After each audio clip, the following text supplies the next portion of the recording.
Hey guys, Coach Ben here, bigbenchas.com. Today I wanted to talk about a few common mistakes I see with speed training. Now, the number one mistake, first and foremost, is going too heavy. Speed training is meant to develop force development, so you want to train explosively. We're recruiting muscle fibers quickly. We're giving 110% effort to about 55% bar weight, all right? You're trying to move that bar explosively and quickly as possible every single time. Now, if you use too much weight, that bar speed is really going to start slowing down, and that's definitely not what we want. We want that bar moving fast, almost at like a rep per second type pace. All right, that's how we're going to get optimal force development benefits out of that training. And that's what we're after. We're not after strength gains necessarily via gaining muscle. We're training the nervous system to fire more quickly, and that in turn is making us a stronger lifter. All right, so first and foremost, going too heavy, big no-no. All right, stay in that 55 to 65% zone. That'll set you up for success every time. Okay. Once you venture out of that, you're starting to get into some subpar volume work where you're not quick enough to get good force development benefits, and you're also not quite heavy enough yet to get good strength benefits. So you're kind of caught in the middle. You're not doing a ton of reps, so you're not getting a ton of hypertrophy work in there. Another thing, not lifting fast enough. So that comes again with going too heavy, making sure that bar speed is on point, like I said, about a rep per second.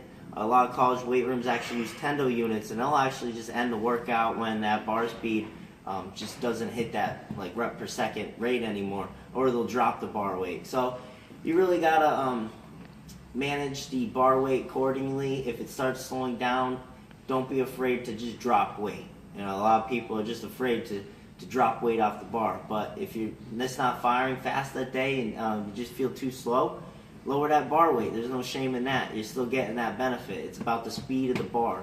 It's not the person with the most weight on the bar that's going to win the workout. It's the person that moves that bar the quickest, regardless of weight. All right, that's who's going to end up winning the workout. All right, so the next thing I want to talk about, failing to improve technique. Now, a huge benefit of doing speed work is being able to develop your technique.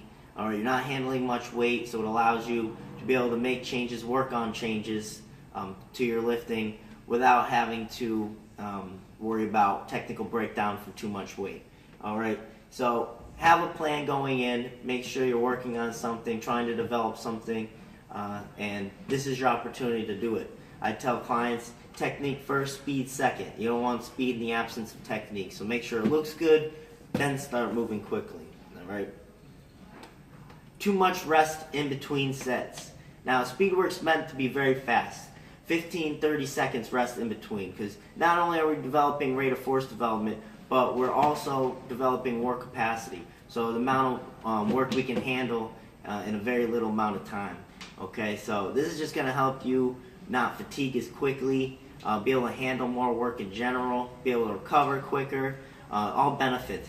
Now, we're doing the 15 seconds. I'll do a workout. I'll just stay on the bench. Say I'm benching, I'll just stay on the bench. I'm not going to move from it. 15 seconds, bam, right into another set. At the end of that workout, say you do 9 sets, you should be breathing heavy, you should be sweating, it should feel like you did some kind of cardio, all right? That's how fast you need to be moving. We're developing work capacity, all right? So don't take too much rest in between sets. It gets tough with groups. Sometimes if the weights are close for each lifter, just put the same weight on the bar and just get that benefit of moving quickly. That's going to trump adding like 5 or 2 pounds to the bar. All right. Excessive accommodating resistance. That means adding too much band tension or too much chain weight. Now, I see a lot of people usually new to the sport of powerlifting or don't really know what they're getting into with the bands and chains, but they'll just slather bands and chains on the bar because they think it's cool. Now, that's going to end up hurting what you're trying to develop here. With force development, bands and chains are great tools because they're very explosive. For taking the bench, for example, very explosive off the chest, we're moving very quickly. We're moving so quickly, in fact, that there is a period mid-lift where we need to start slowing down our bar speed so that the bar doesn't actually fly out of our hands. It's been scientifically proven that we start slowing down pretty early in order to be able to lock that bar out without it like pulling us off the bench. there needs to be some deceleration. Now the bands and chains, what they do is eliminate that deceleration phase because it's adding weight as you're going. Therefore, you need to keep exploding into the bar in order to get past that chain and band resistance. Okay, so it's been shown that the bands and chains do increase your rate of force development, and they are very effective tools. But if you use too much of them, then you're getting way too light in the bottom and way too heavy at the top, and then it ends up taking away from the whole workout. So you want to stay about 55-65% bar weight on the bar, so about a 400-pound bencher, maybe 225, and then 15 to 20% additional resistance in bands or chains is a good rule of thumb. So that would be about, I don't know math, probably like 40 extra pounds or something with the chains or the bands. Alright, so in total you're going to end up around handling 400-pound bencher, 275 to 285, 290, something like that. Alright, at the top of the lift. So that's a big problem that I see. It's just too much chain weight, too much band tension. And if you're a weaker lifter and your 1 rep max is not that high, sometimes you don't even want to add the bands or chains because that's going to put you over the top. And a lot of times you just need to use less of it, like have the chain or use a very, very light band. It's still better than nothing, but it's not too much resistance at the end range.